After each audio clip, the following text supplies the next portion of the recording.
Welcome to the InfoMullet YouTube channel. If you enjoy this content, please like or share. And if you'd like to support the InfoMullet by becoming a mulleteer, visit us on Patreon. We appreciate your support. As a reminder, this one, at the base of this conflict is these two countries were created sort of after they formed as an independence movement, after the Ottoman Empire was collapsing. They were independent but squabbling. The Soviet Union came in, took them both over, turned them into republics of the Soviet Union. Then Stalin, as part of his program to create, sort of balancing forces, he picked regions in each one. In Armenia, it was Netashkevan, and in Azerbaijan, it's called Artashk. And these were autonomous regions within the larger republics that were sort of ethnographic enclaves. Fast forward through the Soviet Union, end of the Soviet Union, late 80s, 90s, there's tensions arise with this Republic of Artashk inside the Azerbaijan Republic, and a war breaks out between Armenia and Azerbaijan. The Republic of Artashk is basically solidified as an independent republic. It's not recognized by anyone, but it's generally backed by Armenia. There was another war. There's been conflicts probably every 8 to 10 years or some little spat. But this summer, things really kicked off as part of the regional conflicts we've been describing between Turkey and Russia. And Turkey and Russia, Turkey borders Armenia, Russia borders both of them.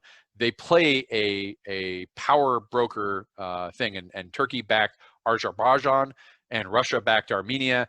War broke out and both sides went at it, and this is probably the best. If you want to know what conventional warfare looks like in the 21st century at this point, like what it looks when you're not dealing with indigenous fighters, this is the war to watch. Azerbaijan has a very sophisticated drone air force that ties into high precision artillery, and that's very different. We're used to thinking of wars like tanks and trucks and helicopters and planes. No. Drones and artillery. The drones can monitor overhead for hours and hours at a time. They can call in the artillery strikes. They have their own capabilities and munitions. The Armenian military was getting hammered, and I had predicted for a while that they would probably have to end up surrendering the Republic of Artashk. And what happened here is, if I can share this, it's kind of a detailed map here. So to back out a little bit, here's the overall region I just talked about: Armenia, Azerbaijan, and here's the Republic of Artashk and this Nakhchivan autonomous region. If you look, this is the area of conflict. And just to zoom in here on this, in here, this light blue area was where Armenian forces had basically invaded the Republic of Artashk, taken control, done it. And there's two main cities here. You have, I want to pronounce it Shusha and Stepanakert, but my Armenian friends will tell me how I got that wrong. These are the two main cities. Shusha is the cultural center of this area. It has very significant meaning to the Azerbaijans. They lost it.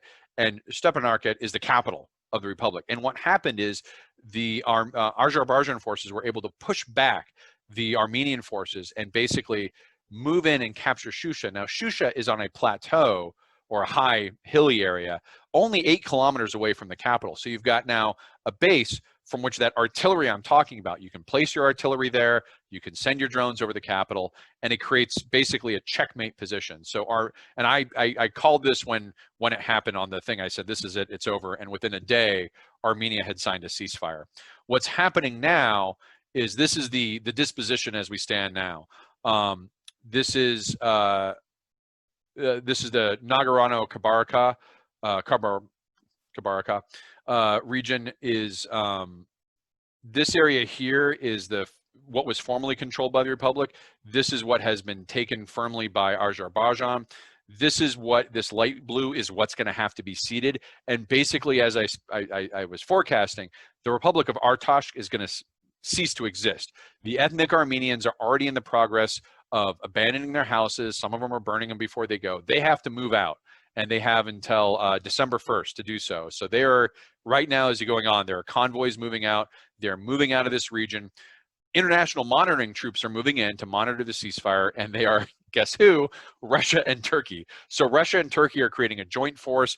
And this goes into the context of this, and you can see here's Turkey over here next to Armenia, Russia's up north. You can see how Turkey's getting a military outpost inside Azerbaijan, and it's just, again, exerting its regional hegemony against Russia.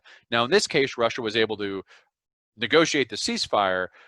And the ceasefire here is basically, I think Russia told Armenia, accept the ceasefire and we'll protect the remainder of the country. Don't accept the ceasefire and we can't guarantee your integrity. Because think of Armenia's got all this land to lose. They're not going to want to lose it over this Republic of Artsakh. Now, I'm saying that on behalf of Armenians, probably not fair because they may disagree with me. And sure enough, when this ceasefire was announced, and since then, there have been massive protests in the capital of Armenia against the prime minister of Armenia who agreed to the ceasefire. They want him resigned. They want him removed. This is a stain on national honor. This is going to be a justification for cultural mythologizing for the next 2 decades. It's going to be on the Azerbaijans. We've reclaimed what was taken from us. We've reclaimed the Shusha, which was stolen from us. On the Armenian side, we were betrayed. We lost our republic. These things, these ethnic enclaves can become very anchored in, far in excess of what you might consider the pragmatics of it. But that's easy when you're far, not to, to just think of the pragmatics. If you're living there, this is your homeland. And this is going to be something that's going to be. Thanks for watching the video. Hope you enjoyed it. If you'd like to follow the Info Mullet, visit us on Facebook or Twitter.